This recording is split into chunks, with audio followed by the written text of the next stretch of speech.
They're like silent invaders. They destroy crops, clog rivers, and push out Mexican species, messing up the balance of this amazing ecosystem. These are invasive species, a big threat to Mexico's natural treasures.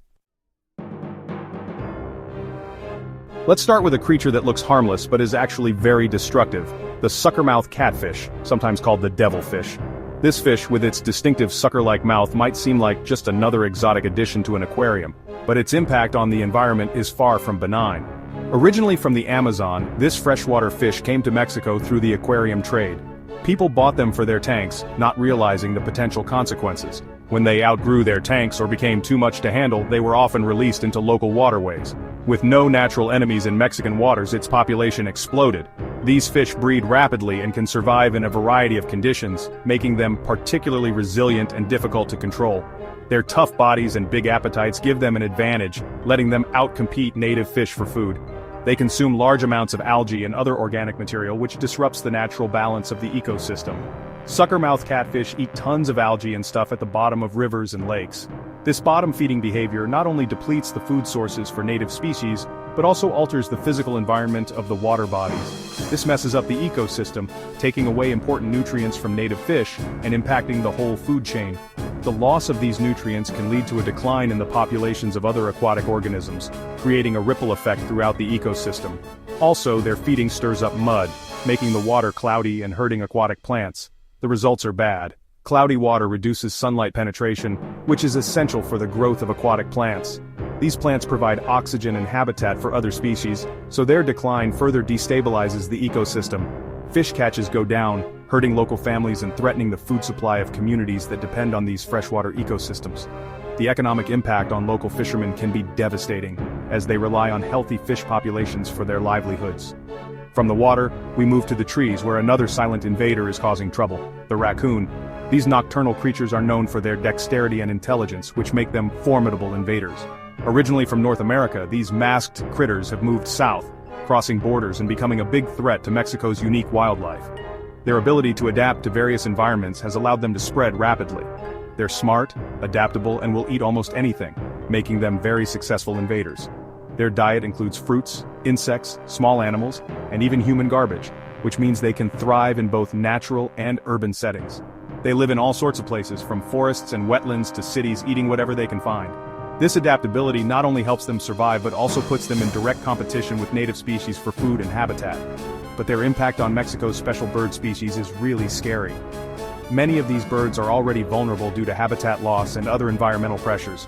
Raccoons are great climbers and fierce hunters, raiding nests and wiping out vulnerable bird populations. Their predation on eggs and young birds can lead to significant declines in bird populations, threatening the survival of some species. Our journey through Mexico's fight against invasive species takes us to Sinaloa, known for its farms. This region is a vital agricultural hub, producing a variety of crops that feed not only the local population, but also contribute significantly to the national economy.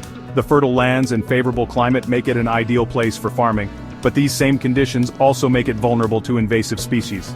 But in the fields and mango orchards, a silent invasion is happening, one that is not immediately visible to the naked eye. This invasion is insidious, creeping into the very heart of the agricultural system, threatening farmers and the ecosystem. The impact is profound, affecting not just the crops but also the livelihoods of those who depend on them. The villain, the mango seed weevil. This tiny pest, though small in size, has a massive impact on the mango industry. This tiny insect from Southeast Asia probably came to Mexico in infested fruit. It has since established itself in the region, becoming a persistent problem for farmers. The weevil lays eggs inside the growing mango, and when the eggs hatch, the larvae eat the seed.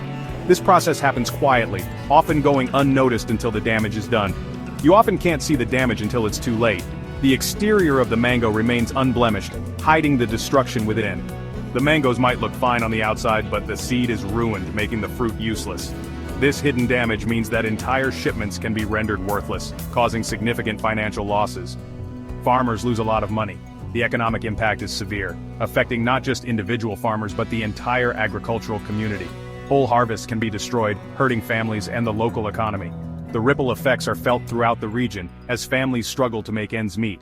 From the farms, we go to the Yucatan Peninsula, known for Mayan ruins and jungles. This area is rich in history and biodiversity, a treasure trove of natural and cultural heritage. But even this remote area isn't safe from invasive species. The isolation that once protected it is no longer enough. The Lacandan jungle, a place with lots of different plants and animals, is facing a new enemy, the African oil palm.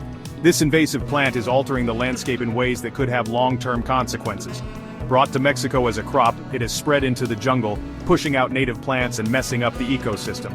The balance of this delicate environment is being disrupted. The oil palm loves the warm, wet climate of the Yucatan, and it grows quickly, taking sunlight, water, and nutrients from native trees. Its rapid growth outcompetes the native flora, leading to a monoculture that lacks biodiversity. As it spreads, it creates dense areas, reducing habitat diversity and threatening many plants and animals. The once diverse jungle is becoming a uniform landscape, unable to support the variety of life it once did. The jaguar, already losing its habitat, is especially at risk. This majestic predator relies on a diverse environment to thrive, and the spread of the oil palm is making its survival even more precarious. Even with these big challenges, there's hope and new ideas in Mexico's fight against invasive species. Scientists, conservationists, and local communities are working together, finding new ways to control and even get rid of these unwanted guests. In the fight against the water hyacinth, a cool technology is used: drones with special sensors and sprayers. These drones fly over the water, their sensors finding the invasive plants. Then, they spray just the right amount of herbicide, controlling the water hyacinth without hurting other plants. This gives us hope for restoring Mexico's waterways. For land invaders like raccoons, there's a different approach: smart traps. These traps use artificial intelligence and facial recognition to identify raccoons. When a raccoon goes in, the trap releases a safe sedative. Then, the raccoon can be moved to a different place, preventing more damage to the ecosystem. This targeted approach protects other animals. Looking ahead, 2025 is a big year for Mexico's fight against invasive species. This year marks a critical juncture where the actions we take will have long-lasting impacts on the country's rich biodiversity. The stakes are high, and the urgency is palpable. The choices we make now will decide the future of many species and Mexico's natural heritage. From the lush forests teeming with life, to the arid deserts that host unique flora and fauna, every ecosystem is at risk. The delicate balance that has been maintained for centuries is now under threat. Scientists warn that if things don't change, Mexico could lose 3 native species for every invasive species that takes hold. This alarming ratio underscores the severity of the situation. Researchers are working tirelessly to study these impacts, but they can't do it alone. Public awareness and action are crucial. If we don't do anything, ecosystems could collapse, the economy could suffer, and Mexico could lose part of its cultural identity. The interconnectedness of nature, economy, and culture means that the loss of biodiversity would have far-reaching consequences. Local communities who rely on these ecosystems for their livelihoods would be among the hardest hit. Imagine a map of Mexico. Instead of vibrant greens and blues, it's covered in shades of red, each representing the spread of invasive species by 2025. This visual representation is a stark reminder of the potential future we face if no action is taken. Instead of bright colors, it's covered in shades of red, each showing the spread of invasive species by 2025. These invasive species, whether plants, animals, or insects, disrupt the natural order and outcompete native species for resources. The northern states near the US are deep red, showing the spread of invasive grasses and shrubs.